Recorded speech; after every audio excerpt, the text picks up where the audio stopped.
opinion and place your calling. WB. Be yourself, see yourself, this is a show my people. Believe our hopes are to needless reason. Nobody feel left out, is the vibe we dealing. Let's find a solution. Yeah, yeah, yeah. Love, respect, unselfishness and cooperation. That's how we need to build a strong nation. We are the people to make the changes. We are the changes. WB. And all the things that will be happen under God blue skies. And nothing make people get victimized. Let's work together for better. We got to unite. Belize, yeah. Wake up, Belize. Wake up, Belize. Another day is here. Wake up, Belize. Wake up, Belize. We gotta keep moving. Na na na na. Wake up, Belize. Wake up, Belize. Everybody gotta put their time in. Wake up, Belize. Wake up, Belize. Voice our opinion and place your calling. WB. Get up, make every day count. Don't waste it, people. Do your part, play a role, get where you need to. You can tune in for work or in your vehicle. If you got a problem, pick up the phone. Why wait? It's a time calling. It's a show with no matter even if you're at home. Just call in. WB. Wake up, Belize. Wake up, Belize. Another day is here. Wake up, Belize. Wake up, Belize. We gotta keep moving. Na na na na. Wake up, Belize. Wake up, Belize. Everybody gotta put their time in. Wake up, Belize. Wake up, Belize. Voice our opinion and place your calling. WB. Be yourself, see yourself. This is a show, my people. Believe our hopes are to needless reason. Nobody feel left out, is the vibe we dealing. Let's find a solution. Yeah, yeah, yeah. Love, respect, unselfishness and cooperation. That's how we need to build a strong nation. We are the people to make the changes. We are the changes. WB. And all the things that will be happen under God blue skies. And nothing make people get victimized. Let's work together for better. We got to unite. Belize, yeah. Wake up, Belize. Wake up, Belize. Another day is here. Wake up, Belize. Wake up, Belize. We gotta keep moving. Na na na na. Wake up, Belize. Wake up, Belize. Everybody gotta put their time in. Good morning, Belize. Welcome to the WB Wake Up Belize Morning Vibes for today, Tuesday, 11th February 2025. We're glad you're here. I'm Mose Hyde, hosting today, and to everybody who listen on the radio, Creme, and those on XTV, those on our apps, those via social media links, and as well simulcast coverage on this Tuesday morning. Let's get started. We trust that you have great health, energy levels high, vibrations positive, and of course, you want to spend good time with we, and you will let us hear you this morning, what you've got to say and what you're feeling before the morning is out. We start off with the warm-ups, which means that we've got some news for you. But before we do the news, we've got the weather forecast from the National Meteorological Service. Forecaster Crystal Rosales tells us what kind of weather we can expect today. Good morning. Relatively moist conditions will prevail today, and then drier conditions to gradually set in by tonight. In the 24-hour forecast, skies will be cloudy at times today, becoming partly cloudy tonight. A few showers will occur around the country during the day and then gradually decrease, becoming isolated by tonight. High temperatures during the day will reach around 85 degrees Fahrenheit along the coast, 88 degrees Fahrenheit inland, and 76 degrees Fahrenheit in the mountains. Then for tonight, low temperatures will reach around 78 degrees Fahrenheit along the coast, 70 degrees Fahrenheit inland, and 68 degrees Fahrenheit in the hills. Winds over the open sea will be from the east to southeast at 5 to 15 knots today, increasing to 10 to 20 knots by tonight, and then sea conditions will be moderate, with high tides occurring at 10:02 this morning and then at 9:30 tonight, low tides at 3:07 this afternoon, and then at 4:36 tomorrow morning. The moon will rise at 5:18 this evening and then set at 6:29 tomorrow morning. And then sunrise is at 6:21 this morning and sunset at 5:52 this evening. And now for the extended forecast for Wednesday and Wednesday night. Conditions will be generally fair with little or no rain expected. And in the sargassum update, while surface observations have shown a slight increase in sargassum reaching some beaches across the country, satellite imagery continues to suggest very low amounts over the region. Therefore, impacts are expected to remain minimal, at least for the next few days.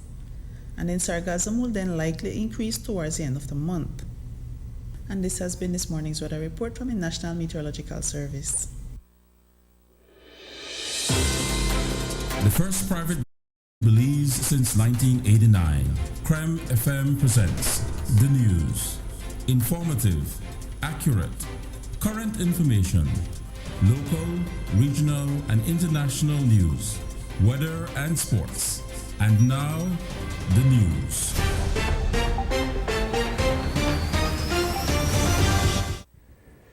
The Senate meeting scheduled for Monday got underway an hour late, reportedly because there was a back and forth beforehand about the tabling of the Senate Special Select Committee's report on the Portico Definitive Agreement. Our reports are that the tabling was prevented by the President, Carolyn Trent Sandiford.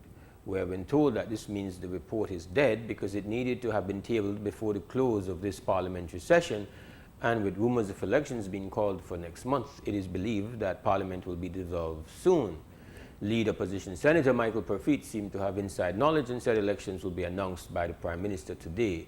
These rumors also abound over the weekend. The PUP held its endorsement convention for Marconi Leal Jr., who will replace his father in Belize Rural North. Moving on to the orders of the day, only 3 senators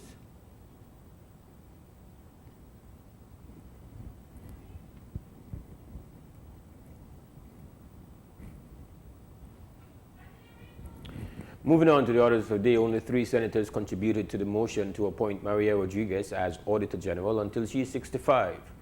NTUCB Senator Glenfield Dennison raised various concerns, including about the way promotions are done and how seniority is handled in the office of the Auditor General, as well as improving the selection process. He called Rodriguez a virtual unknown because they were not provided with information about her qualifications, and also highlighted issues of relating to the removal of the Auditor General from office based on not submitting timely audits. Dennison called for the remuneration of the Auditor General to be more akin to that of a High Court judge, which is upwards of $150,000, as compared to the $50,000 advertised for the post, so as to ensure independence. Others agreed that this could have contributed to the few applications received. Dennison committed to holding the Auditor General accountable himself. I want to respectfully suggest that we look at a sort of model where we could possibly look at appointing her in a longer tenured period than we had suggested, 4 months at the last time, but something that would not tie the people of Belize to an Auditor General who I don't know anything about, for 23 years, Madam President, 22 years. The danger with that, Madam President, is the jurisdictions that I look at that are very high in transparency and accountability, and I really like Singapore. They hire their Auditor General for 6 years, renewable after every 6 years. I like that approach, Madam President, and I recommend that sort of approach because more than 2 6-year terms have passed since we have received an Auditor General's report. And in circumstances like that, Madam President, it behooves me why it was that the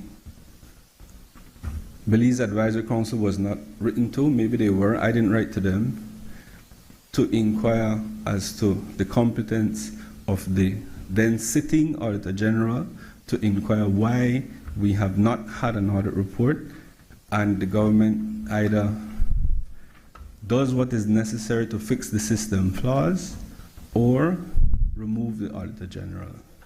So I want to go on record, Madam President, that if I commit to the people of Belize that if this motion passes today, and Ms. Rodriguez is appointed Auditor General, I will watchdog the audit of the Auditor General, because that is a very difficult position. Who audits the auditor? Who reflects on whether or not they are doing what is in the best interest of the country? And I will move and write repeatedly, if necessary, to whoever is Prime Minister at the time, Mr. Perfit, to ask that the Belize Advisory Council be moved to inquire into why it is we would not be getting audit reports.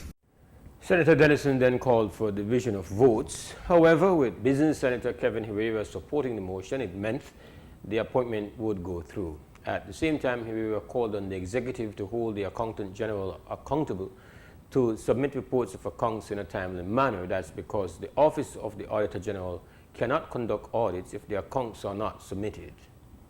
I'm not generally cynical, but I'm beginning to get the feel that these systems perhaps are not supposed to work for some reason or the other. For example, if we talk about the delayed reports, the last Auditor General report was 2014-2015, I believe. 90% of the time you'll be talking about the Auditor General. And sometimes when you think about it, you say, well, we're probably most of the time missing the most significant issue in here. Because the Auditor General cannot audit accounts that were not submitted. And this is the point we keep on missing. We miss it every time.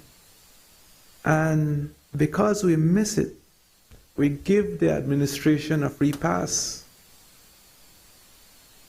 We have to understand that the critical, important issue facing us right now, in terms of the delayed reports, are because the Accountant General is backed up and is not submitting the accounts for the Auditor General to audit.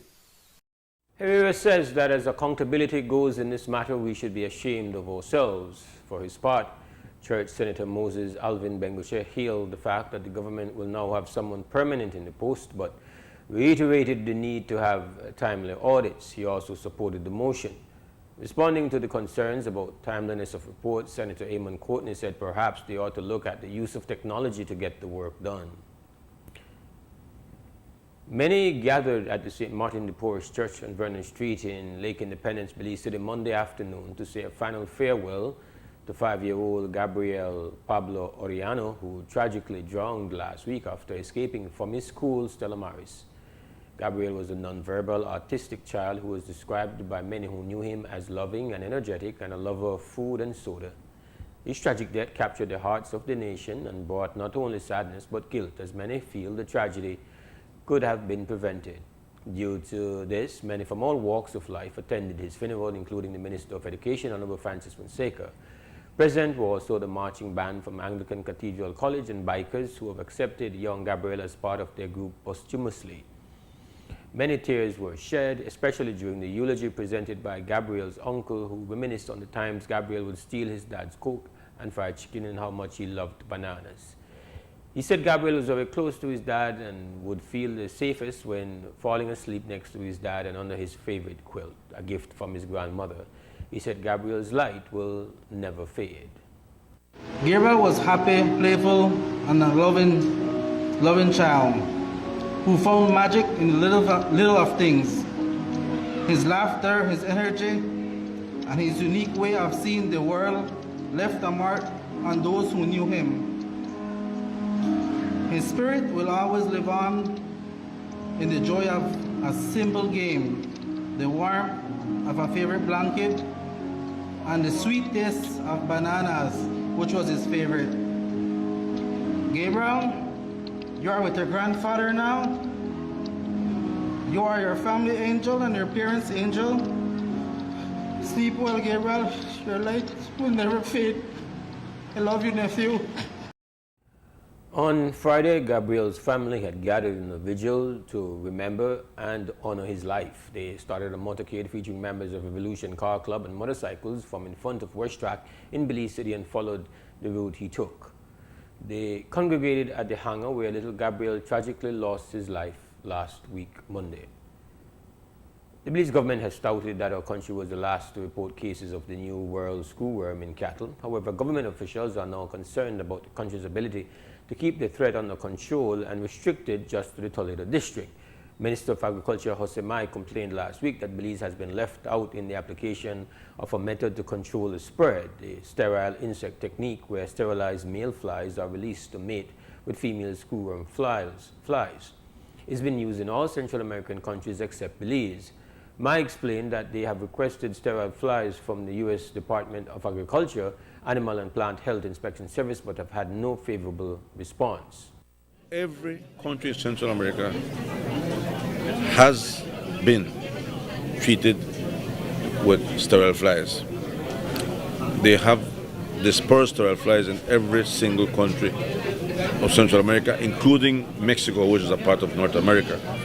Belize is the only country that has not benefited from dispersal of sterile flies. We've written to USDA APHIS and asked them to disperse flies because we are trying to contain the spread, but they have not responded to us favorably. They have said no, they cannot at this time. Mexico is supporting Belize, Orissa is supporting Belize, asking them to disperse flies in Belize, and they have not responded to us favorably, which is very unfortunate and very discouraging, because we are doing everything on the ground to contain it. We're using our resources, the ministry's resources, Orissa's resources, Baja's resources, ICA's resources to fight it on the ground. But I don't know how long we can hold up if they don't disperse flies in Belize. With what the cases we have in Belize, which are contained in one specific location, we would need nothing more than 1 million flies. The plant is dispersing 100 million flies a week. We are saying give us 1 million flies, and we're able to control it. But they have not responded to our request favorably, which is very disappointing. In the matter of the proposed claim for constitutional redress sought by Jeremy Enriquez, Woodolph Navalis, and Jessica Tulsi, yesterday Senior Counsel Eamon Courtney, who represents the Attorney General, wrote the attorney Anand Ramlogan. He stated that based on the ruling regarding claim number 55 of 2019, that the government complied with the consent order of November 2022, the intended claimant's proposed claim is wholly misconceived. Therefore, he said the Prime Minister declines to make an undertaking to indicate 5 days ahead when he will call the elections as Ramlogan had requested. He cited the need for time to file an injunction and to allow for any appeal. And that ends the morning news update here inside Wake Up Belize Morning Vibes. We'll take a break, and when we come back, we're going to open up for conversation. This is the WB live on Crim Radio and XTV. The first private radio in Belize since 1989. The news. Informative, accurate, current information, local, regional, and international news, weather and sports.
All right, 2 minutes after 7 o'clock. Welcome back to the WB Wake Up Belize Morning Vibes. Mose Hyde in the house on this Tuesday morning, 11th February 2025.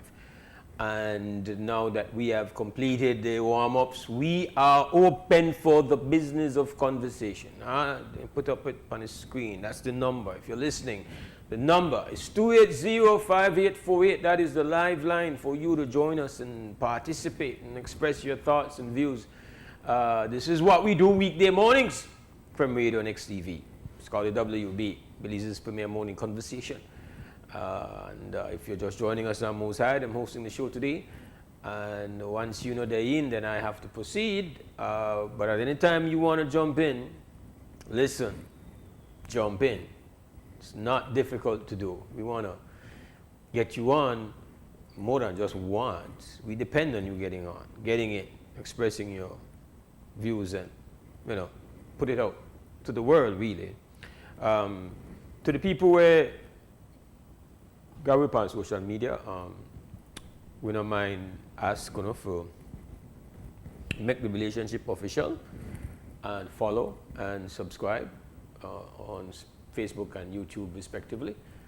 Yeah, man, join, make it official. Yes, you watch and all of that, but we want you to take that step. Doesn't cost you a penny, and in fact it strengthens us, and by strengthening us then we are able to strengthen you and make sure that this conversation continues daily basis. Wake Up Belize Morning Vibes. So on this Tuesday morning, other stuff going on.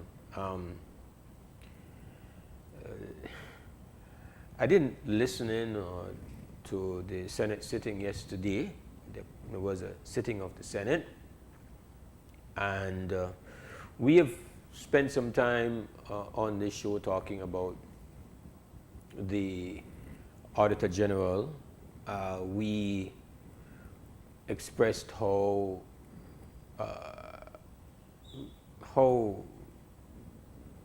disheveled it comes across when you end up with months of not having an Auditor General, just how disorganized, just how unfocused when we're dealing with something, a position, an office as important as the office of the Auditor General. We pointed out that the previous Auditor General had to have her contract renewed even after retirement age because the excuse given is that they couldn't find someone. And only to have that repeat itself once it is she had to leave her office. And we questioned why there was not, it would seem logical to us that for someone to be the deputy, that means that you are supposed to be capable of, right? So we thought it would seem like a very likely road. I knew nothing of the deputy or qualifications and all of that. But they were searching, and apparently people were not interested in the job. And one of the things a couple of things emerged out of the sitting of the Senate yesterday is that, well, the salary for the Auditor General is $50,000.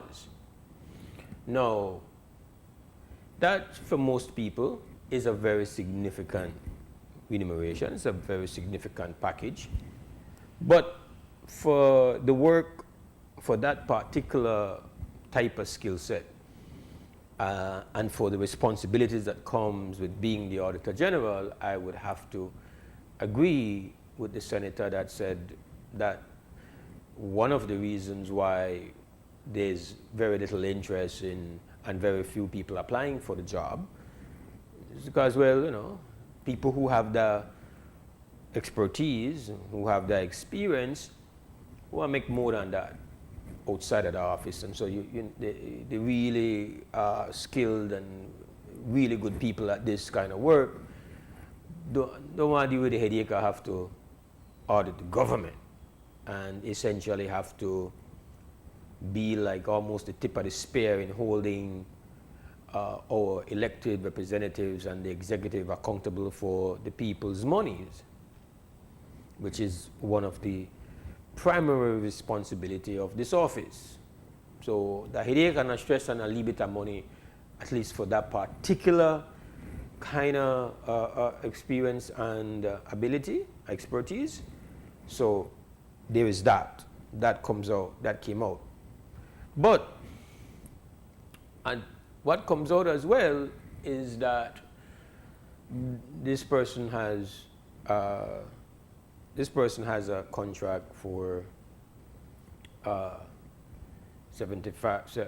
Let me see what it work out.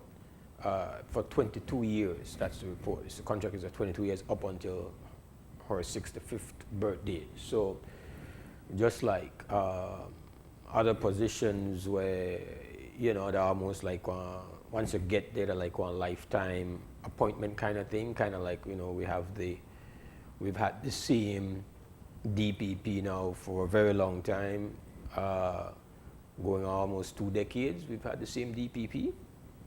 So these positions, once you get there, and until either retirement or death do us part, you're set. You got your 22 years.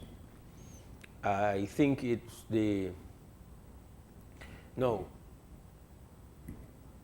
So there is security is in your. They have job security, and that's, I guess, an important thing for the work that nobody could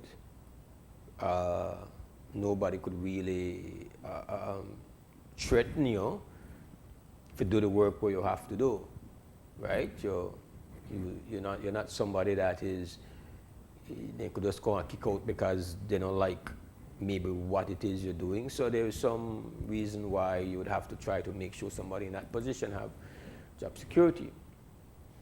And so now we hear the debate went on into the Senate. But the importance of this position, and I feel that any person that gets in that office, we as a people have to be very invested. We have to know how this office they perform. And in the past, and for a very long time, we, like with many things, and there are different reasons for it, but we have not paid it enough mind. We have not been attentive. We have not been invested. We have, to a great extent, allowed the entire process of the auditing of the nation's resources, particular financial resources, that are supposed to be taken care of and managed responsibly and safely and honestly by the elected. These processes of just making sure that everything adds up, and then making sure that these reports are tabled in the House, and then where there is any need to have a deeper look into something, that's what happens. And if there's wrongdoing or mishandling or any type of skullduggery going on, then you're supposed to then intensify and deepen the level of investigation and hold people accountable. We have not paid this matter enough mind. So while I think there was some suggestion about, well, the person's qualifications, which, again, for us, it's just, if the person is not qualified, in my view, the person was not even qualified to be the deputy, right? And I've expressed this before, that if you could become the deputy or anything, the people have to know. It's like even in a beauty pageants, the first runner up in the event that it's just how they always, when they tell you who be the first one up, they say in the event that the queen or the winner is unable to fulfill their duties, first one up could come in. It's not that the first one up not have the ability, just that the next person a little bit better and have a little bit more when it is they had their whole judging. Well, similarly, you would want to hope that the person who is the second in command of anything has such qualifications that in the event that something should happen, like, for example, the person who is in charge gets sick, has some has personal issues, you know, and go on vacation, that who is your right hand, who is your second, jump in and everything moves seamlessly. So for me, I could not understand how somebody could become the second in command of a department, office like this, but they don't have the qualifications. It would seem like to me that that was flawed from then. But qualifications and the debate about the qualifications put aside, you can have the most qualified person with all the experience, ready to do the job. But if we as people are disinterested, we don't have the time, we don't feel like it matter, and that Auditor General and the Auditor General office is left on its own to try to hold elected leadership accountable, no matter how qualified that person, no matter how committed that person, they are still, despite all the strength given them by the legislation, and that office has strength. The legislation empowers the office of the Auditor General. They do have strength, along with the Accountant General. It's like important positions. And they can investigate wherever. This is the understanding that we have of the legislation. They have vast powers to be, again, like we said, a tip of the spear for whole leadership accountable for the management of our financial and other resources that are under the various ministries of the government at any point in time. So this is critical work, and despite all the legislation empowers that office, I feel like there is no greater empowerment than to have the people understand and the people being very prompt and being very invested in the performance of the work of that office. We have to always keep one eye upon it. We have to be concerned. We have to speak out when you know the work right, because what has happened is that even if you have the best legislation and you have people who got the best intention, power could do what you want if the people not in it, if people not care about it, then power and just say, well, yeah, well, you know, we're not interested in that particular report seeing the light of day. We want, there are ways to stall, and we have seen it, there are ways to dilly and dally. One thing we're not supposed to dilly-dally about, the money. And so if we look at all the reports that have yet to be put forward, if we look at how the negligence, the chronic negligence over a long period of time of the accounting, and it was, I think it was the business senator from the chamber, Senator Herrera, who said it's a shame on us all that this has been the reality, dilapidated accounting of the nation's resources. So, they're not just based upon somebody's qualification or who is going at the office. One major part of it is that when certain negligence to go on, we as a people have to understand fundamentally where that expose we to. How that take down the protective fence from around the resources that are being managed on our behalf. And so when we get up the morning and we complain about certain things and the resources not there for this and the resources not there for that, and we start to look wrong, this is the point where it begins, where we say, these things are under your control on our behalf. We can't therefore make sure to do what you're supposed to do with it in a right way, in a legal way, in an honest way, but we have this office where and do this work, and we don't want you to try manipulate this office. We don't want you to try undermine this office. We don't want you to try ignore this office.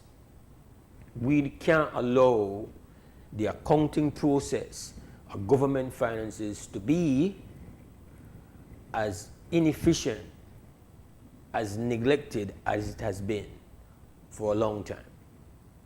And we can get up in the morning and complain about the lack of resources to do this and do that.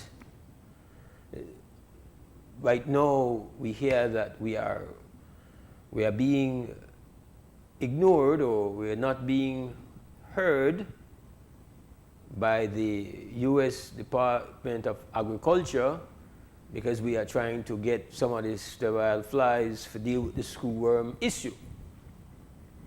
And that's a huge issue. And I don't know if they are the only ones who have the sterile fly. I've not done that investigation to know, well, it's a thing where, well, this is the only place you can get it, and if you don't get it from them, then you really don't have it. It's like you go down a shop for sterile flies and go pick up some. Like, there's no market to. I don't know any of that. I don't know the inner details of, procuring these flies. But what I do know is that for the second time, the Minister of Agriculture and the Minister of Agriculture is complaining that he's getting in my words, he get a cold shoulder. All the other countries in the region apparently were under this threat or have this screwworm positively confirmed in an country. Then they get this support. Initially, what we were told was that the support had been stopped as a result of all the closing down of foreign aid with the new president. In yesterday's interview that was on our news, the minister is saying, well, we asked about demand and he said no, but other countries get. Everybody in our region will forget. So I don't know if this connected any at all to the frozen foreign aid. Initially, that's what this was being framed as. But as I said then, I say now that, and this goes for all the different aids with the pen pan and the grants this and grant that. A lot of, they're not that want to create collaborative effort and have alliances and get support. But in matters where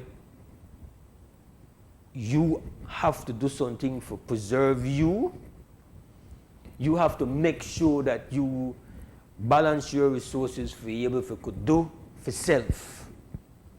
You have to have the ability right now for do for self, because it's not like it has ever changed. Anytime somebody does something for other with expectations. But right now in 2025, the expectations have become more expensive. The demands that are connected, there's a new order coming in. And if a person expected 70% love for you and eating before, then they're going to expect now that 1,000%. They want you on your knees, they want you to kiss big toe for whatever they want to give you going forward. So we can't in our mindset where we lament. But you have to lament and you have to dare, because your resources where you're supposed to have to try look after yourself, we know that it is not a thing that we could even have one up-to-date analysis of the efficiency and the management of our monies and resources, because these things have been stalled, prevented from, basically doing what you're supposed to do within the required timeline, and this is a huge problem. So now when you think of something like, and I'm connecting these two items that are in the present, yesterday's news cycle, where the matter of the screwworm is a serious thing. Because remember that this administration, one of the first things it did when it get in a power to say how you could get cattle like Guatemala. One of the first things we do, even though it was, it's such a loose, unregulated process, we make sure that it was a high priority. We get cattle going to Guatemala. Then we go and deal with Mexico, and we get cattle into Mexico. Now, I don't believe in the cattle industry. I don't believe in it because it has been proven to be a serious issue with climate change. You have to cut down a lot of green first of all to deal with it, and then the cow themselves let go the gas will contribute to global warming. But that's another conversation. The point is that more money in it, people build up their livestock, invest in it, because now we could sell cattle to Mexico and we sell cattle to Guatemala. That means US dollars. That means some people eat our food. But if you get screwworm out of control in your country, all of that comes to a crashing end. Nobody wants your screwworm beef. Nobody wants your screwworm cattle.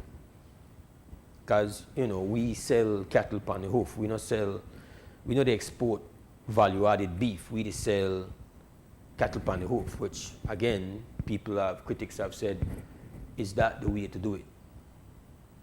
But right now in a present state, it has created some foreign exchange coming into the country. Screwworm, they look for touch that. Simultaneously, we have other things going on with sugar. Again, these are things where they touch the foreign exchange. They humbug your foreign exchange. We can't in our position, going back to this screwworm thing.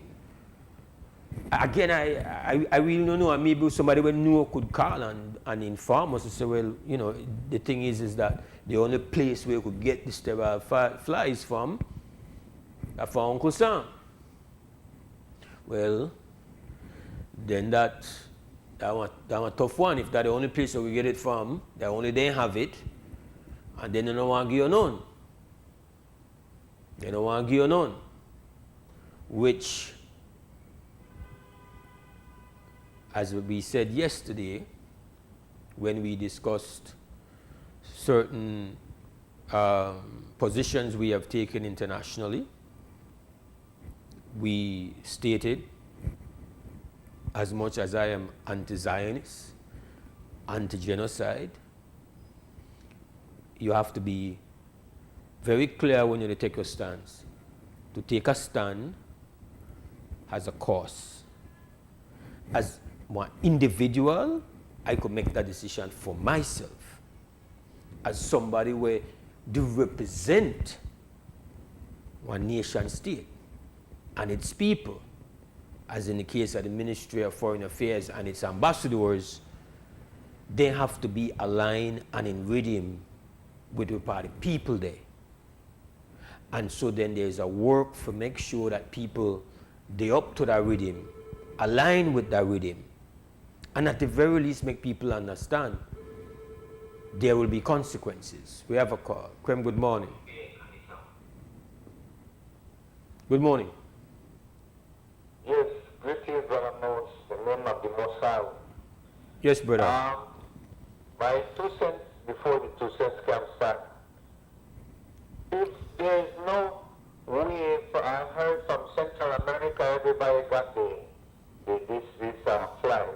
But Belize cannot get it, and we only come from, say, then Uncle Sam, not my Uncle Sam. My uncle is Marcus Garvey, Nelson Mandela. But anyway, if you cannot get it, remember I told you before, all these things is not by accident. Everything is a plan. Now, since we're soon getting close to the cents camp, I will for now stop it by. But whether your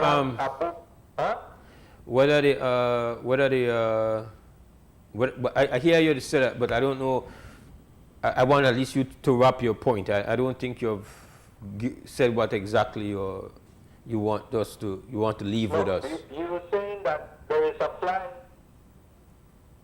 that the news also says a fly that distributed throughout Central America to stop the problem with the cattle, the worm, the screwworm, something like that.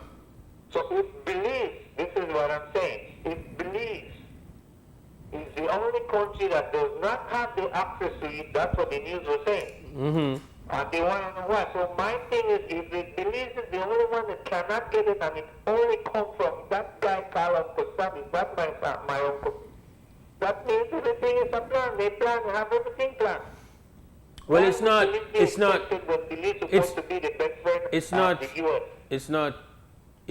just a plan. It is, I mean, yes, it's a plan. There's a reason to everything, right? There's a reason, and if your friend see your house on fire, and you ask him if you could get some water from a pipe, and he tell you no, then that's a very serious refusal. If your friend go on barbecue, and you ask him for one plate of food, if you got a plate for him, he said no, or if you got one, he got some beer and you know give you none. Yo, that other man think that other man barbecue, that other man beer. Okay, cool. We look like you're stingy. But when your house is on fire, and the man refuse for say, well, yeah, but you know I get none of my water. Other house you could get from his pipe. No, there is that man is telling you something.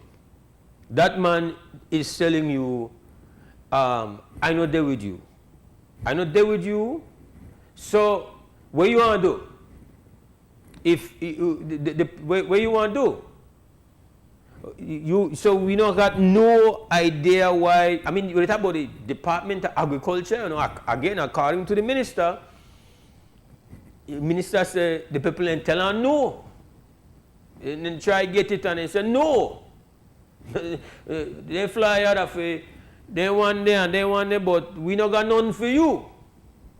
Right. So then that represents, in my view, we are being told who we are to them. Again, I think it was Miss Sandra Corey who last week made the point, and it's something that I've never thought about. But while we know that on a record where we have not spent a single day with Donald Trump as president, not his first term, and now his first couple of weeks as second term, where this nation has had an ambassador on his watch. Now, at first it may seem like, well, you know, that was Trump being Trump, and he not really got no time for all of that. He into other things. But then at some point in time, you have to say, well, what though? Because when I check to see whether, you know, if you're going to charge the affairs and you're going to ambassador, what would that mean? Usually, at least based on what I read, countries want just left one charge of the affairs. I don't know if I said the term right. If they want left, like for example, you know, you and the country, you don't want to give the country full respect. So that is something that is done. It's a way if you say, well, we not consider you. one away yet. So while we don't know enemies, we part withdraw all diplomatic and whatnot, and we got our embassy there and everything. But for make you know whether you're a place, we don't put one ambassador there. No, that is in the research where I do over the weekend. Some countries have done that. But the next thing is that the Charge of the Affairs does not report to your head of state. The ambassador reports to your head of state, but the highest level that the Charge of the Affairs could deal with is the Ministry of Foreign Affairs. So you see, so no, you can't look upon it and say this look. Oh, you know, take it like, that's one innocent thing. They don't get wrong to it. No, in 4 years, they never get wrong to it the first time around. I know, with them on the watch now, if you say, no, well, boy, you know, where they go on. And this is not to say that, you know, you're not had instances where other countries, you know, you have Charge of the Affairs to go on. But in a FOE situation, we have to watch everything and watch everything very carefully. I don't know if you're there with me. Before my lecture is finished, make I just also ask another thing. Have you always, in your years of, I was saying, knowing yourself, hear that Belize, you hear it said, Belize is in the Caribbean. The old news, the old radio station, Belize used to say, Belize is in the Caribbean basin and in the heart of Central America. But I noticed, for many years, since I started to know myself at the age of 15, I've always been black conscious, and I realized that no matter what takes place in Central America, no matter what the slave master from the north do in Central America, like he never include Belize. There's a lot of programs going on in Central America that is not going on in Belize at no time. For instance, they have a program called Welcome Paisano, right? Maybe because the word is in Spanish, but they come from all the way from Mexico all the way down to Panama. When you travel from those countries or US, any country you try, and you go into Guatemala, Honduras, any Central American country, Welcome Paisano means you don't have no custom, nobody searching you, just go through from the plane straight into the country. But in Belize, that doesn't work. You have to check everything when you come into Belize. You go to Melchor, when you go to Puerto Vallarta, then nobody will check you. You just go in right in. So these things, I don't know why it doesn't apply to Belize. I mean, to your point, the Secretary of State, Mr. Rubio, did a whole tour of the region. And we are one of 3 countries that in Central America that he did not visit. One can understand why he didn't visit Nicaragua. They don't deem Nicaragua to be a friendly nation to them because of the present leadership. Honduras, they've had some issues with Honduras. The Honduras president, they have a woman president, had declared that if they're going to be sending back Honduranians, that they might be thinking about getting the U.S. base that they have in Honduras to basically kick them out. So there is some. And I fully support her in that. So there is some tension there. So then, what with we and they? And I know they said that like if I don't know that a high level thing to go on, or at least that's what I feel to be going on. It's just to say that all the way for the acts itself, we have to be cognizant of these things. So no way, I don't got cattle. I don't think you got any cattle. No. But cattle right now to bring some of the dead presidents to it. Yeah. And that means that every single one away benefit from the cattle where they sell out to Mexico and so on. Yeah. So the screwworm, I don't know where they affect me, they're in my yard, but the screwworm is a problem for cattle and a problem for all away.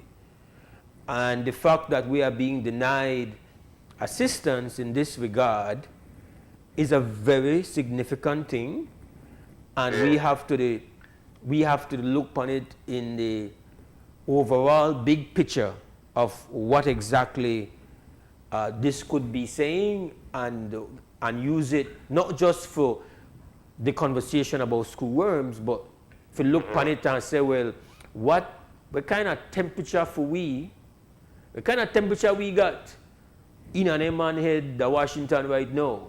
Can you better believe that these are not people who don't have one wall for say with the names of everything wrong there, every country I know where they think about everyone. They have come into power saying this is what we want here.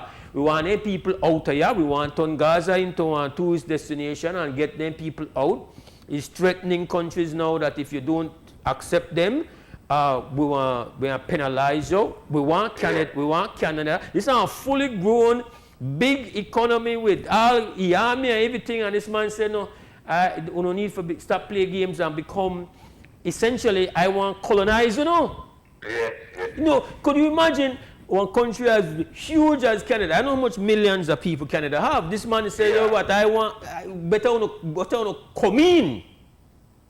So this is the mindset where they exist. We can't act as if though we they exist in some vacuum and none of this got nothing to do with we. That's now a foolish position for having our head that none of this got nothing to do with we. That's right. I agree. Fully agree. But no, in the cattle, I don't know how much it affects. You say it affects us, but I'll tell you one thing about me. I'm not a beef eater. So I don't know. I'm sorry for those people in the cattle industry, people who consume meat every day and so on. Me, I could care less about meat. Yeah, but I don't care about meat. I don't know a big beef eater. I'm not really into the cattle, but the minute we don't have US dollars, we can't buy fuel. We can't bring in because they associate everything. Because that is the currency. Just to make sure you not get away. I know that's how they do it. They link everything at chain link. Okay. It's a book, and I finally did. It's a book called AIDS. If you find it online, AIDS, AIDS means America is dying slowly, and in another words, it means animals in our digestive system. All right. If you get a chance to hold that book and read that book, they show you how detrimental we are dealing. All right. And we have been fooled by, you pasteurize your milk and you this and that. None of that works. People still getting sick from eating that. Respect, one love, I'll let you go to Senscam. Give thanks, just for the record, thanks Christy, the Canadian population is 41,465,298. Give me that. It's 2025. A man could say a country of 40-odd million people. Line up and become one of my least states there. Stop talking about you don't want country with flag and all of that. Just Konya. Yeah. That's what we know. This is a madness. We're going to take a break for 2 cents Cam, sponsored by 4 Point Security. And then we take our first commercial break after that.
All right, welcome back to the WB Wake Up Believes Morning Vibes. Tuesday morning, 11th February 2025. Mose Hyde hosting, and the telephone is here. It's working, and you can call. You should call. We love when you call. We depend upon you calling. So do it. 280-5848.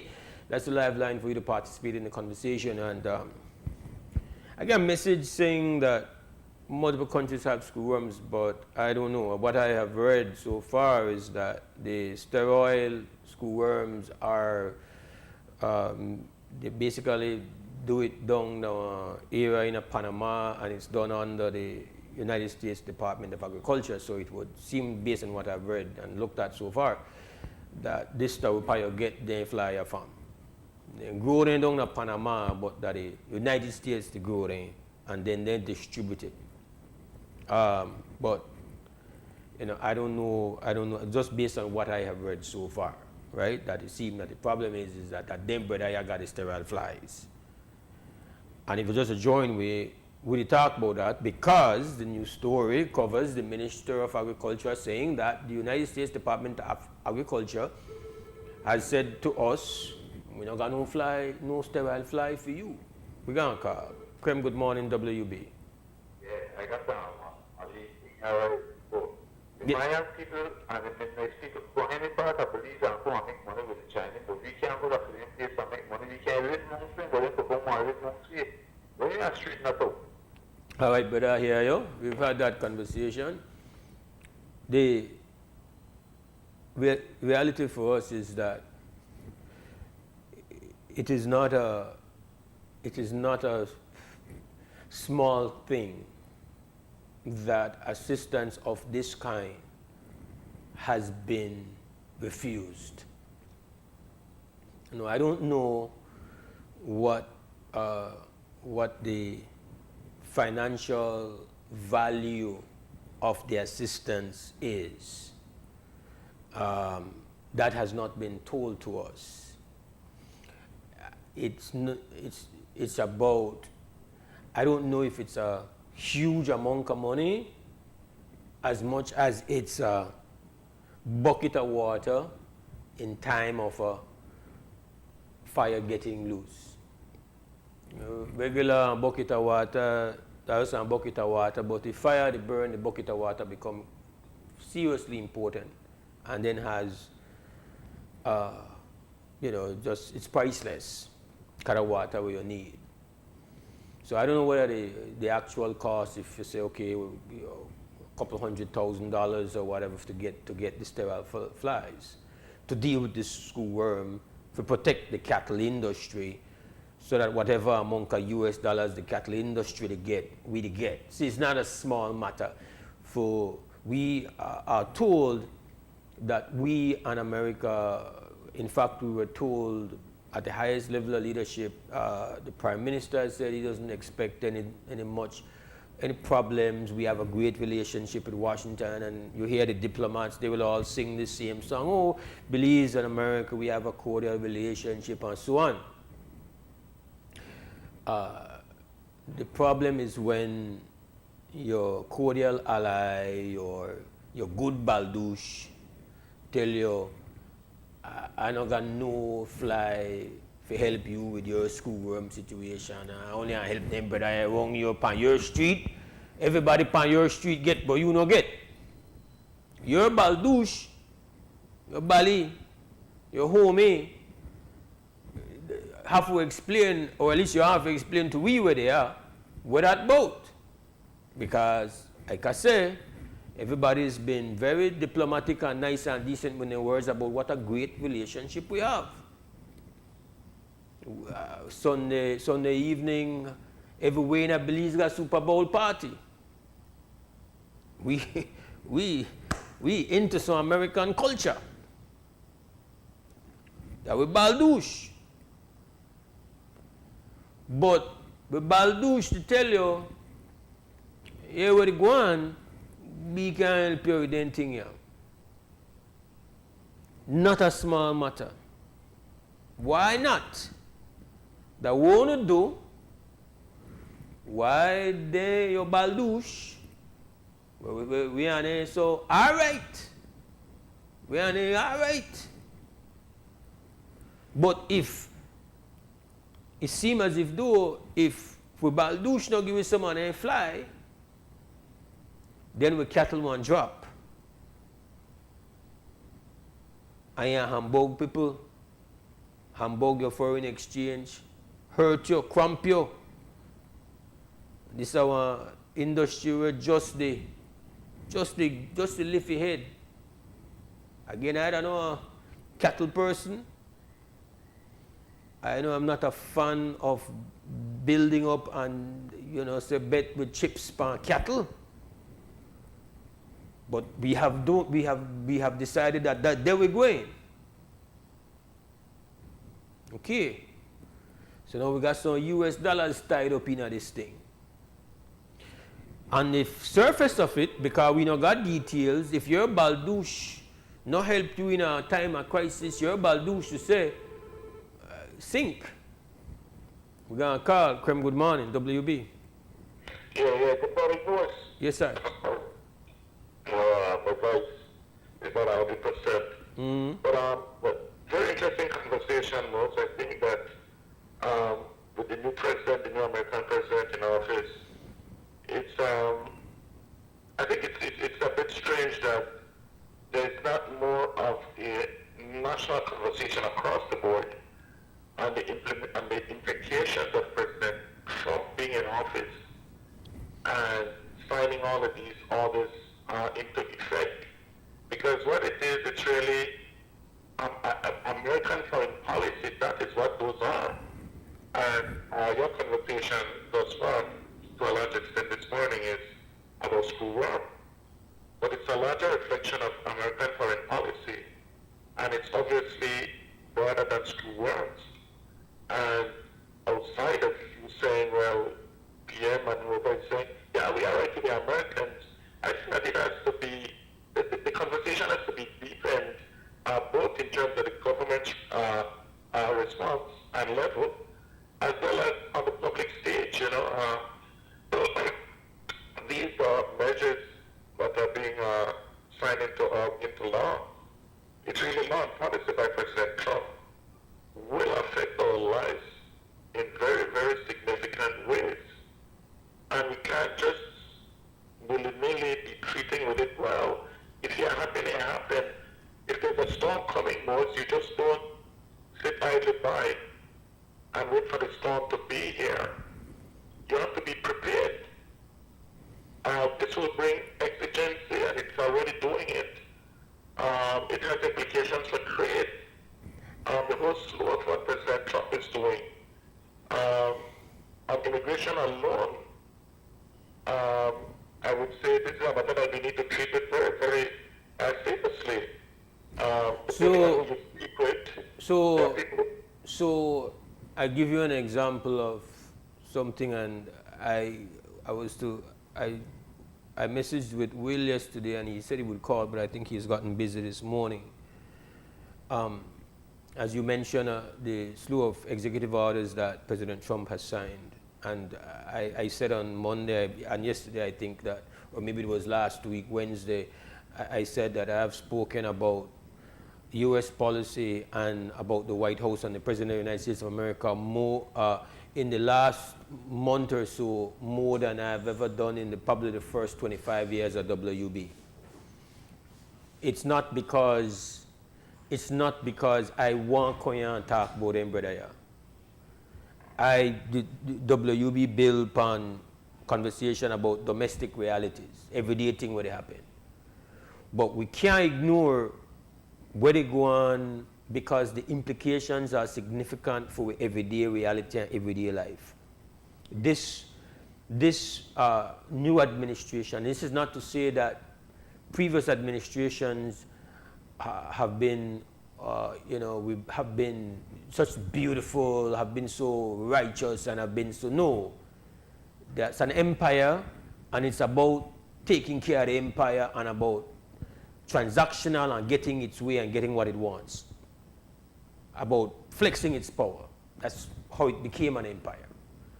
But this particular new belief system in the leadership of that empire is bringing forward a set of rules that and a philosophy which is about dismantling any pretense of collaboration about international norms, rule of law, and that kind of thing.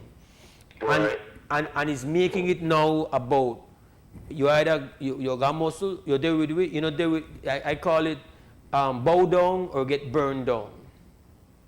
So, and this not happening in some kind of rhetorical thing where the speeches they get given. Executive orders are being signed to this effect. Give you an example of one which I think should concern us very much.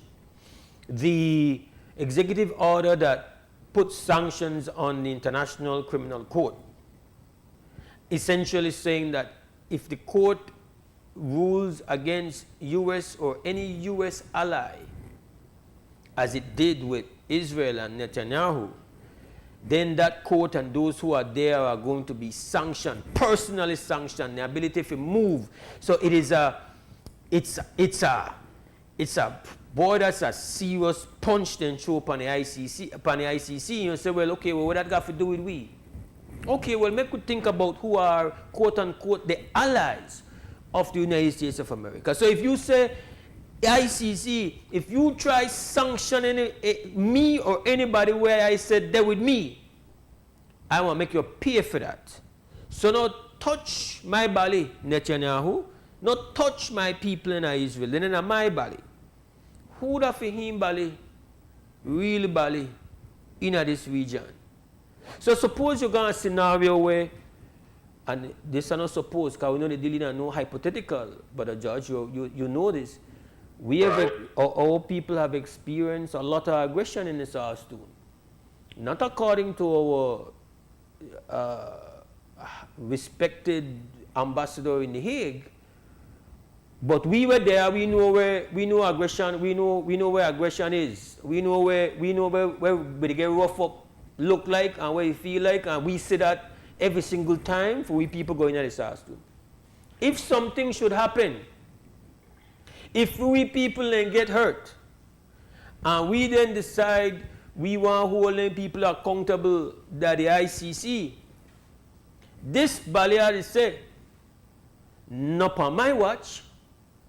ICC better not got nothing to say about nobody whether my friend. Essentially saying, licensing any ally to do what they want. That's it. No, tell me, I don't know a liar. I don't try to play like I some master the language, but in a mildly understanding a language, and if you say, if that is what you are saying to the ICC, you, in my view, my humble opinion, you to tell your billionaire, your allies, you're going to leave freedom for do what you want, because if then the bally try to hold accountable, touch, I want to make them pay. I want a very serious executive order, but a judge. Well, Mose, I've always been kind of feel that police should tread in a very circumspect way when it comes to our relations with Israel, for example. When you look at what has happened in President Trump's first term in office, he's a very controversial man and problematic, even if you want to be diplomatic.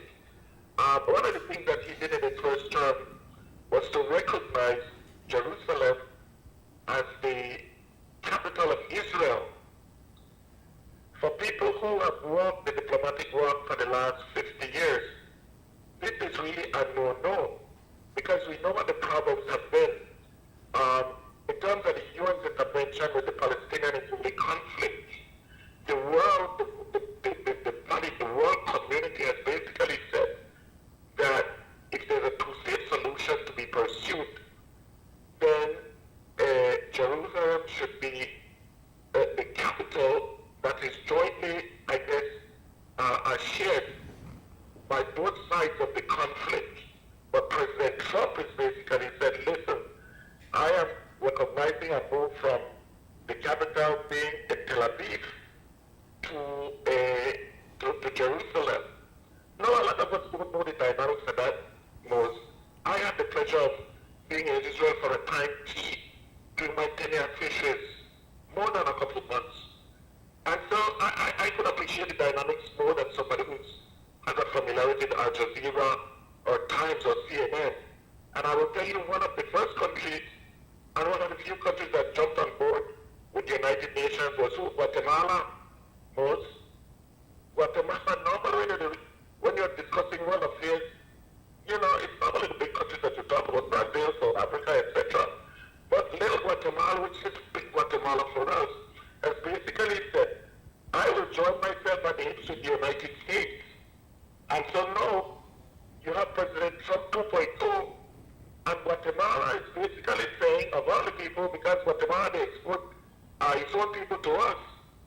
Guatemala is saying to President Trump, listen, President Trump, if you are looking for places to deport refugees, send them to us, i.e. Guatemala. So Guatemala has cultured this relationship with this president that does not necessarily bode well for us. And I'm saying that both because a lot of what happens in terms of American assistance is military aid. The last thing you want for Guatemala is an aggressive administration, normally aggressive administration, being given more guns and tanks, etc. Because that has negative implications for us. Every time we go to the South Stone Mose, every time we go to the South Stone, I worry Mose. You know, is the... People not there with real Mose. I want to say we people, I don't mean the ordinary man on the street. You Our know, government, those successive PUDPs have not been with Will. Will is saying that I have grown up, and a lot of us feel that we have grown up to know that the borders of the South Stone is the southern border, the southernmost border with Guatemala. well, that's what we sing in our anthem, sir, so... You know, sorry, Mose? I said that's what we sing in our anthem. Yes. And so now the South Stone has become most a disputed territory at the political level. At the political level, most the former administration that was in government here is saying that the South Sudan has become a disputed territory. They have passed legislation excised against Will Mejia going further than PG. Most, you know where we are now, most? We are at the ICJ. There are oral presentations that are supposedly being made now. Our case in front of the ICJ most is in its terminal phases, and there's all quiet on the belief front. Most, this is worrisome most. You know, my narrative has always been that the ICJ is not a theater that is impartial most. I have written a paper most that I presented at a joint forum in 2019, I believe it was. There was a joint forum, academic forum by UB and Galen University most. Nobody knows me as an historian most, they know me as a scientist. Some people know me as a scientist. But we have to ask the hard questions most. That is what scientists do, and I ask the hard questions. If you're going to the ICJ most, then you have to make sure that all your ducks are lined up, and you have to make sure that you are prepared to answer the hard questions most. And so now, we're actually at the ICJ, and you know who is back in office? It's the Americans that are back in office most. What I understand is that there has been a new president of the ICJ. I hope I'm not the ICC. I hope I'm not getting mixed up. And that president is a South African person who is pro-Israel. Most, you can't see but my comfortable most, knowing that your faith is in an institution that could be set upon and also set upon by the biggest power on earth, the United States, one and two. There's now a president in there that is pro-Israel and pro-Guatemala most. So there's implications there most. So this is a president, and let me put it broader than that, but a judge, that we have to understand that it's not just about one man, because I read over the weekend that the first post-inauguration polls have come out, and his approval has gone higher than it ever did in his first term. His approval within his country has gone up to 53%. So when we speak about him, we have to understand that there are obviously millions and millions of people in the United States of America who this is what they want to see happen. So that's the magnitude of your problem. And you have to understand that what they are supporting is somebody who says the 100,000 people who live in Greenland are just an inconvenience. The 2 million people who live in Gaza, that's just an inconvenience that we have to take care of. I mean, and then outrageously, the 41 million people who live in Canada, again, are incidental to the interests of the United States of America. Where does that put the 400,000 who live here? Your Honor, must remember that in the broad swath of history, talk about neocolonialism, but this is neo-colonialism most. That is what is at play here. This is the Monroe Doctrine 2.0 most, where the United States basically said to the European power at some point, listen, the Americas is my backyard. I don't want any more adventurism here. And Europe agreed with them, and Europe basically said, European colonial powers at the time basically said, all right, sir, we will respect you, and we will do our work in Southeast Asia and Africa. And so we have a president now, based on Agenda 2025, and anybody could Google that, that has the Monroe Doctrine expanded to say that the hegemony of the United States power will be displayed in an overt way. There's no diplomatic thread here. This is what we would want to do, and this is what we will do. And my concern was that the last thing you do is for little beliefs to be, in a sense, set upon by this major power. One of the first things we have to, one of the first things where we have to, one of the first expectations where we should have, and where we should have, no matter who it is leading the country, is that they speak truthfully and clearly and thoroughly. Don't finesse us. Don't tell us, well, we have a great relationship historically, and we don't expect that that great relationship is going to be changed in any significant manner. Yet, the man not to give you the flies where they give to everybody in the region to make your fight Screwworm. That not seem to me to be one of the body situation where they go on there at all. But I got to go to break, George. Hello? Yes, What man. about, yeah, Yes, always sir. a pleasure, man. Yeah, Listening man. to you. We go to break. We'll be back.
in here.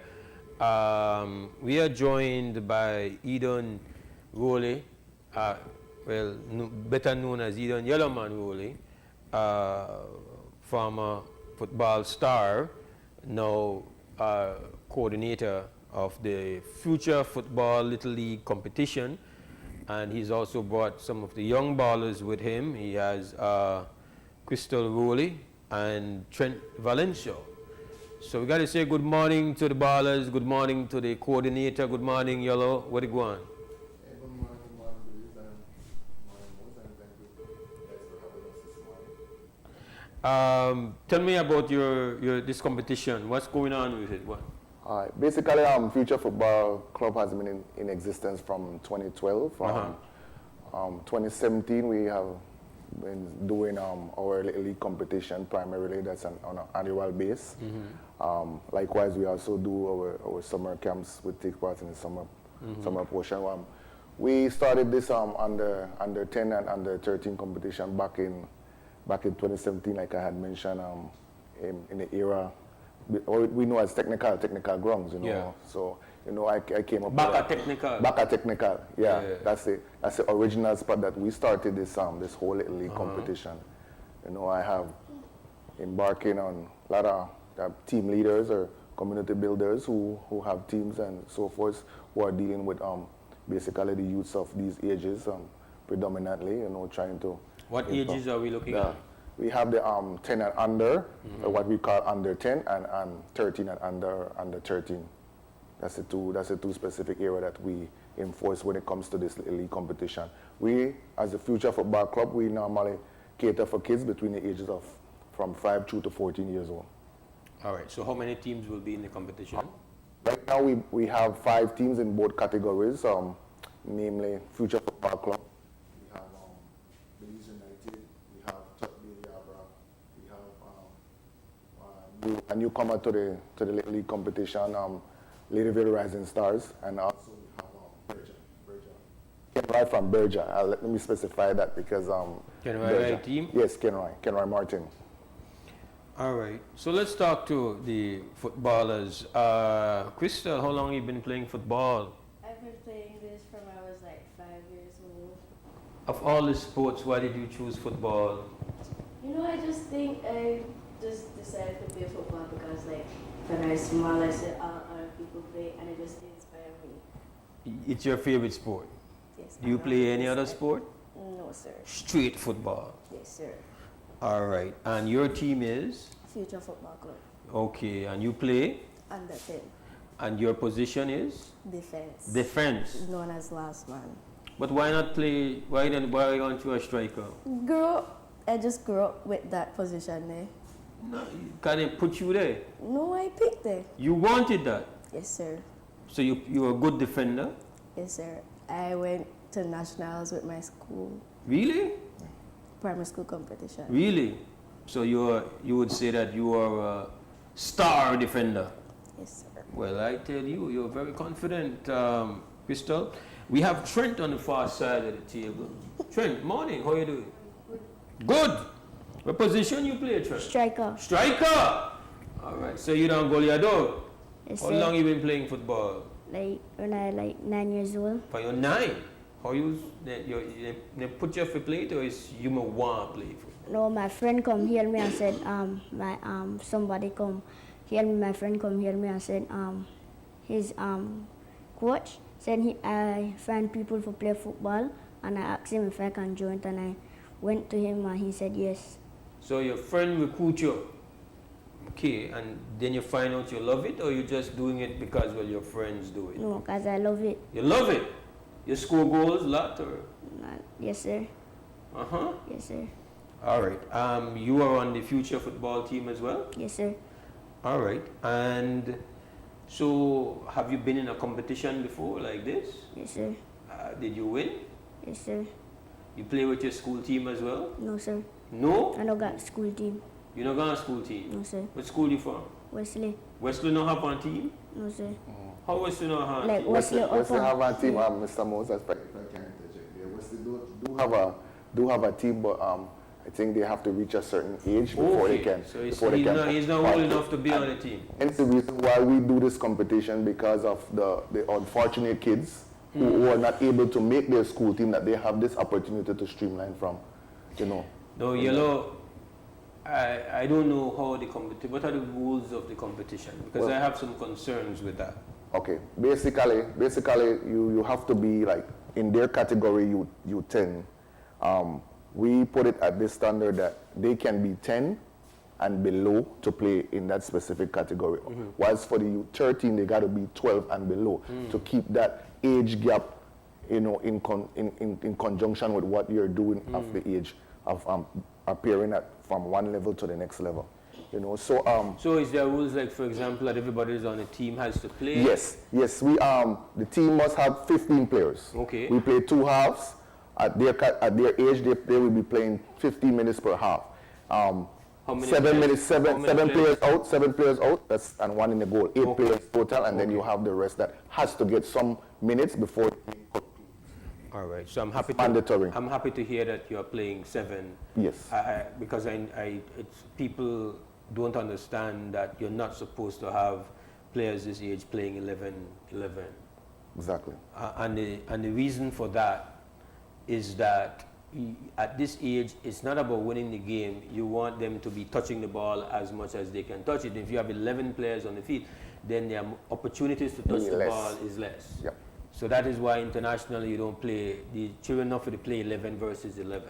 I don't know what is done in the primary school competition if they play 11 versus 11. They play the same, but they play basically where they have two different groups. Where they play, the first period will be played 7 out and 1 in, and then that's for the primary school. Yes, that's for the primary school, and then they play the second period 7 out, and then you gotta in the third period you gotta put in your best. Now, did you come out of the Brown program? You came out of the Brown Bombers program. Yes, sir. Yes, I did. So you were a graduate of that program. And a number of you guys have now gone on to have programs of your own. Is that it? Yeah, primarily, specifically myself.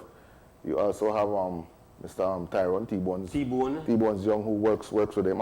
Of course, Valan Sims is with the same program from ever since. He also worked alongside with Tyrone and Jordan as well.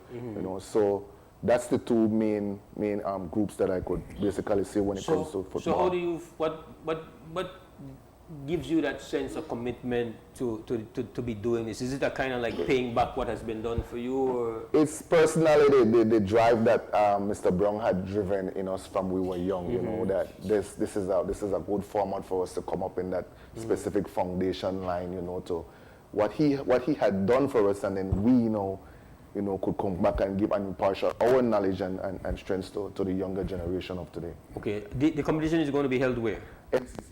MCC Grounds. So the field will be narrowed down to their specific. You were talking about rules and size and so forth. So their size of field will be narrowed down to fit there. So whether you have the whole 100 by 30 yards field, that will be cut in like 2. So we're using the smaller goals as well too. Great. And so when will the games be played? Games will be played every Saturday, starting from the 15th, which is Saturday here, onwards to. Everybody will get a taste of meeting each other. That's on the pitch every Saturday until we get out the best 4 with points differential. The best 4, and then one will meet. How do you support the program, Yellow? How do you support the program? Well, I must say that, I have strong support here and there. I must say kudos to who assisted me along the way, if I may. For sure, Belize Bank, Mr. Felipe Alaro, have been with me from creation. Social Security Board have supported me along the way. Streamline, I have commitments from Crystal, Boyne Crystal Water, who have been there. They will be coming alongside with us back here in the sense of giving us the power aid now. So that is a plus for us, these younger guys, to rehydrate themselves and things like that. And of course, I have support from Mr. DJ1, Mr. Ivan Tesikum, who has supported us tremendously as well too. And I cannot forget the Minister, Francis Fonseca, Honorable Francis Fonseca, who have been there. I have other people along the way who has said that they will commit to the program but has not done it. It's still open for them to help and assist, because in this venture, Mr. Mose, is basically we have these teams from these different areas who come. We're trying to get everything for them. We don't want them to be done. The only thing they have to do is to prepare themselves and come and play. Work with your leaders within your community. Is it too late for other teams? Like if you I still have a space for one more team. Okay. You know, because if you see Crystal over there, we were supposed to embark on the female aspect of it this year, but we noticed that it's only one team is showing to really want to partake. So there's one female team? Just one female team who wants to really be, and that's our club itself. Okay. You know. So who would they play against? No, that's why. So I have exhibit that out, and I can go more. So you're playing with the boys? Yes, she played in the past. She have, but like I said, this year we wanted to have specifically female as well. You know, but you like deal with them. You're just like how you handle the boys. All right. So when you play against Trent, can he score? No, I don't play against him. I play with he. Yeah, but when you're the scrimmage, when you're the workout, yeah. He could get wrong you? No. Right. No. Trent, is that so? Is she a tough defender? Sir, You can't get wrong her? sometimes, sir. Sometimes. Who's faster? Me, You gotta push it and run. run at the ball. Yeah? How do you practice a lot? Do you No, sometimes with my coach I practice. only with your coach? Sometimes. Okay. All right.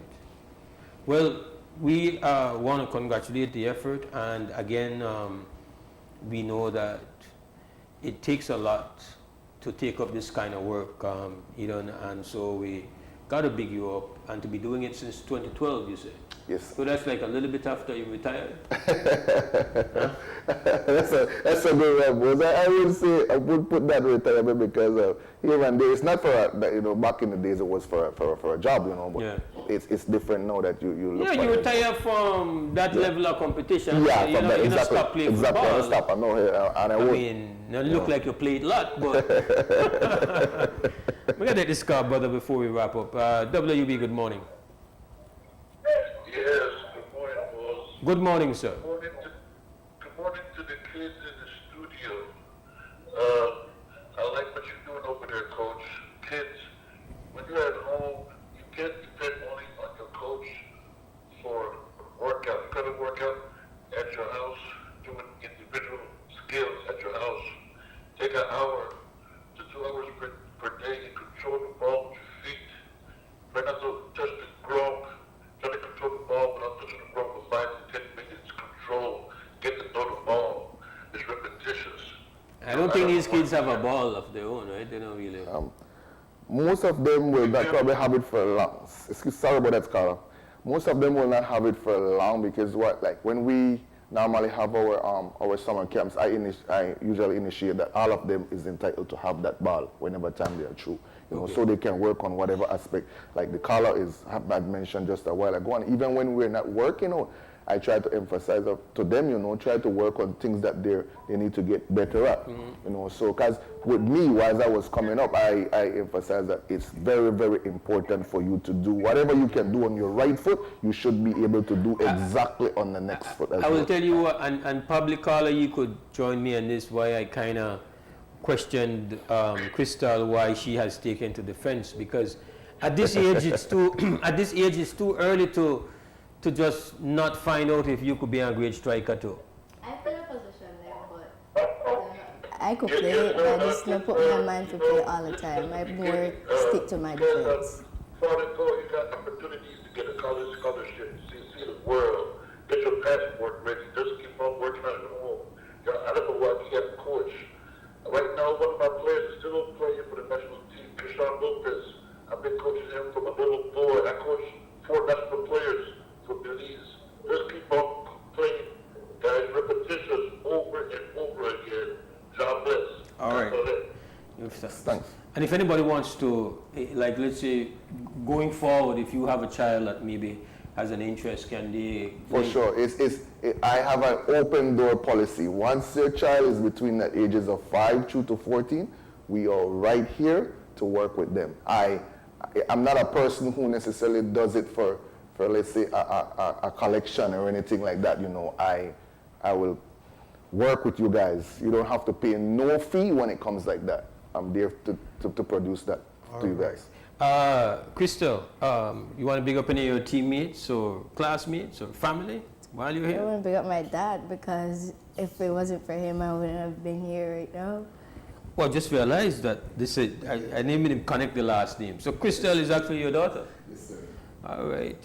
But your partner never no defender though. I know that, but right. that's what I choose. I can't quarrel with you. Yeah, she made her own choice. She made her own choice, not because her dad played football that she has to play football. She had to play that specific position and so forth. Right. It's on her. Okay. If she wanted, she gotta build it for herself.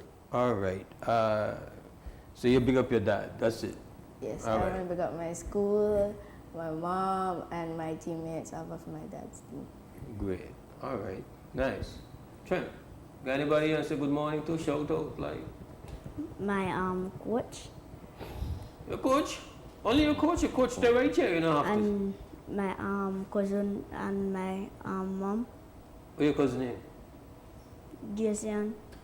All right. Now who the friend will carry the football first? Who? Daryl. Huh? Daryl. Daryl, that's a player, Daryl Solana. Daryl? Okay. He's a player from the next category, that's for the U13 category. All right. Well, we wish you all the best. Hope you have fun. That's the most important thing, right? Have fun, enjoy, get better, right? Again, big respect, Eden, for the work, and congratulations to the competition that's coming up. Thank I'm you very very much. happy to hear that there's that kind of very progressive approach when dealing with the youths. This old-time thing, I just have 11 run a whole big field. And just to add a little, Mr. Mose, I did mention our very own Nama Nunes is a very active person within this. I mean, Tilliman. Yes, sir. Yes, Okay. sir. Yes, sir. All right then. Well, congratulations again. We got to go to a break and come back. All right, thanks. In Belize, we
All right, welcome back to the WUB Wake Up Belize Morning Vibes. Mose Hyde hosting and inviting you to join the conversation by calling us at 280-5848. We're down to this final segment of the show, a morning that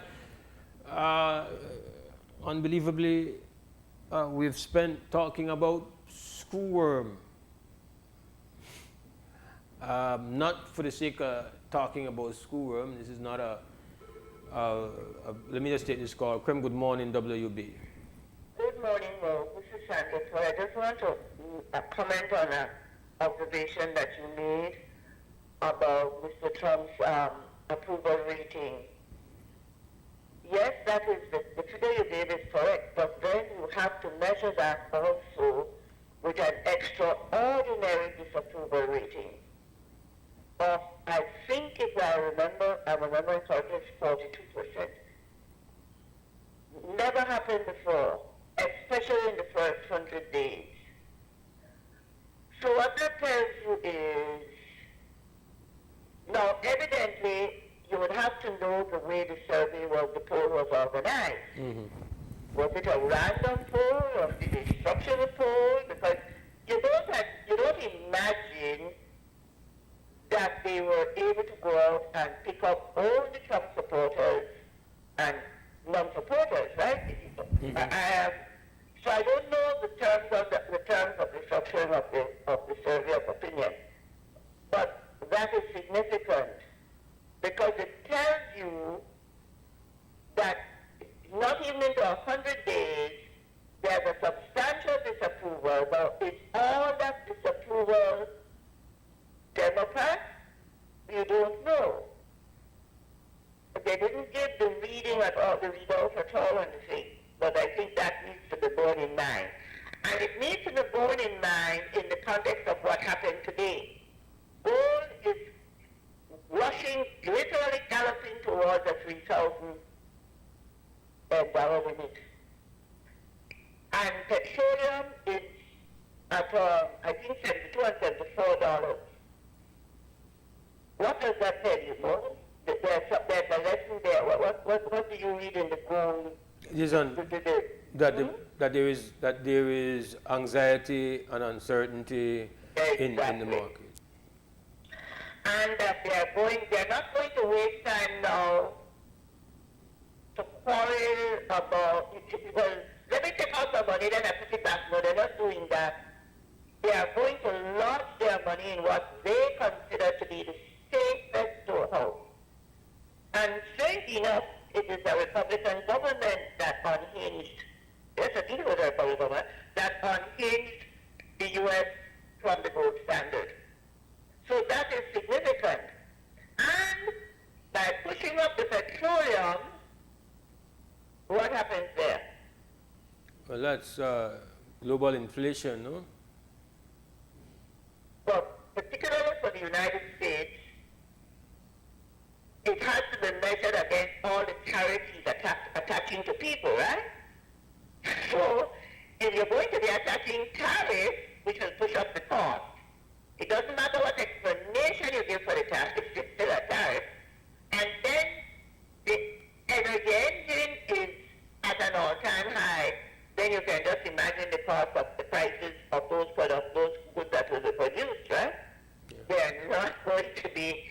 I don't think the public is going to be happy with it. Ms. Coy, do you share my analysis of the executive order with the ICC and the implications for Belize and Guatemala? Or? Oh yes, most definitely. And I also, strange enough, I accidentally heard the news on the Screwworm, and right away I thought, oh, that's odd. I wasn't sure what entity you were talking about. But I told a friend, I said, I believe it may be Screwworm. I believe. And then sure enough, when something you said confirmed it was Screwworm. But I thought, okay, yeah, that's pretty significant. Look at what has happened to South Africa. The whites in South Africa went to Trump to get moral support.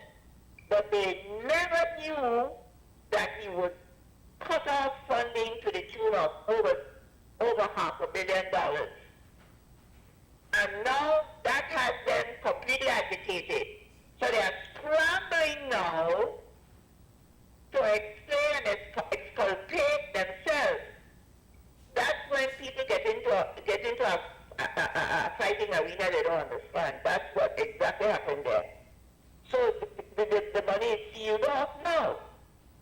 And they are trying now to come together with their support system, their different organs, to try and convince the U.S. government to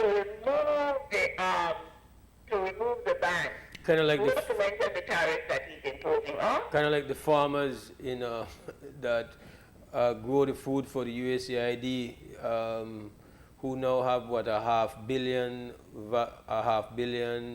value of crops that looks like it's going to go bad because they have closed down the USAID. And a lot of these farmers are in states that are extremely supportive of him, no? Yes, yes. And by the way, they mentioned TE. Ramaphosa mentioned that the health aid that is being severed includes AIDS and TB.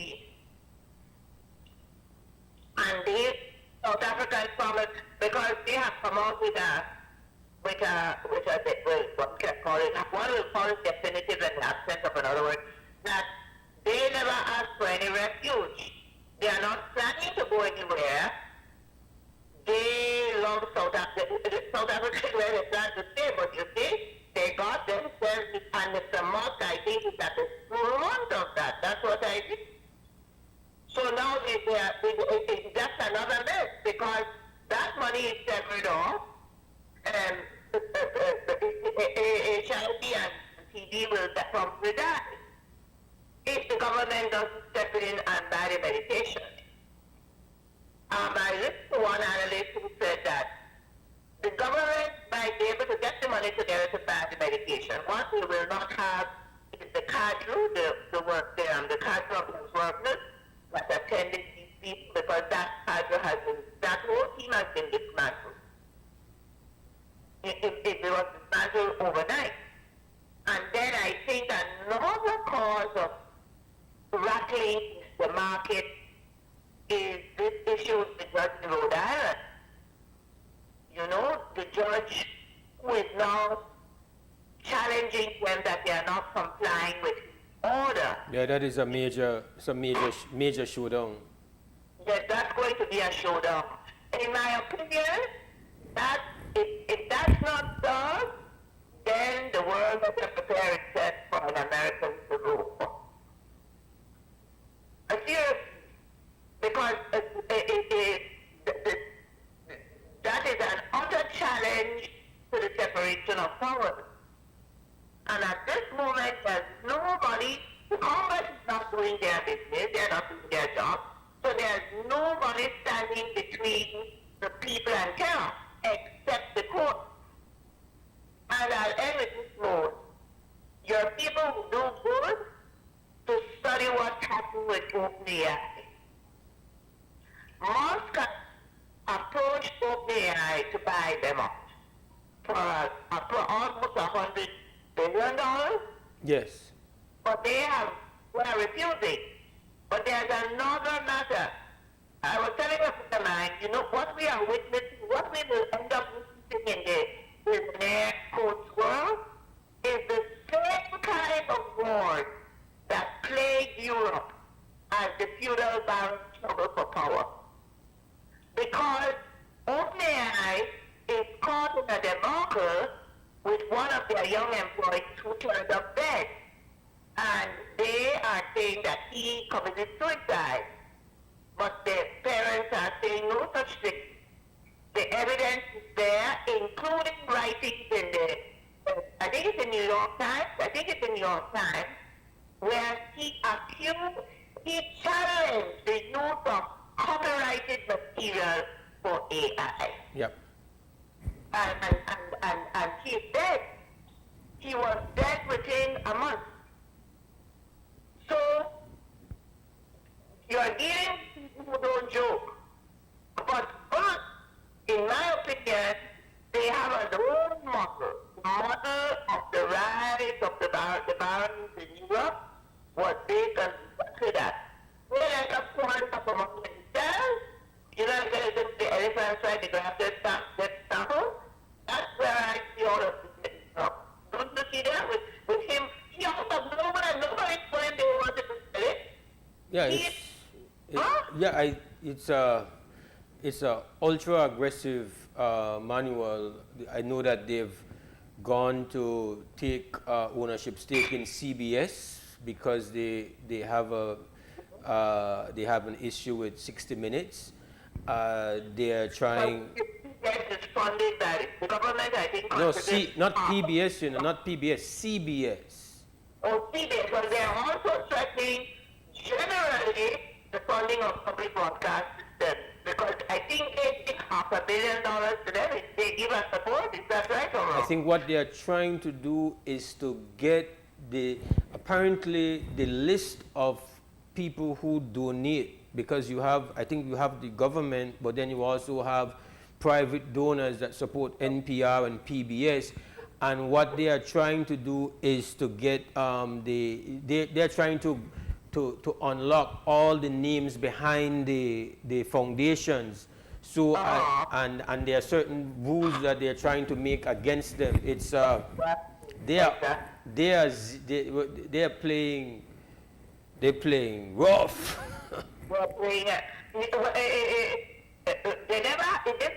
the medieval world was not a digital world, but let me tell you, this is the medieval world of the rise of power and influence in Europe. It's not unmatched, but man, it was a deadly argument. Bye-bye. All right, thank you, Ms. Corey. We go to a final break, come back and wrap up Tuesday.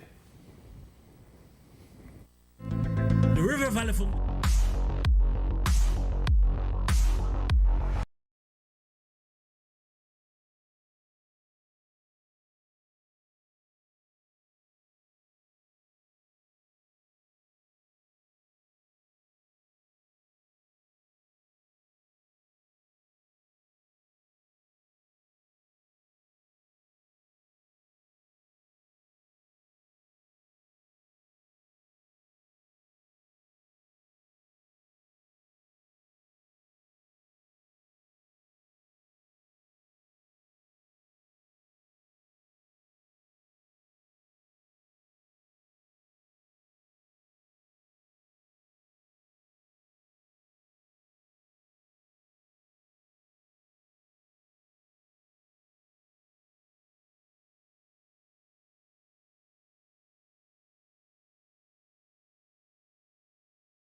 right, we got to get out of here. It's a couple of minutes after 9.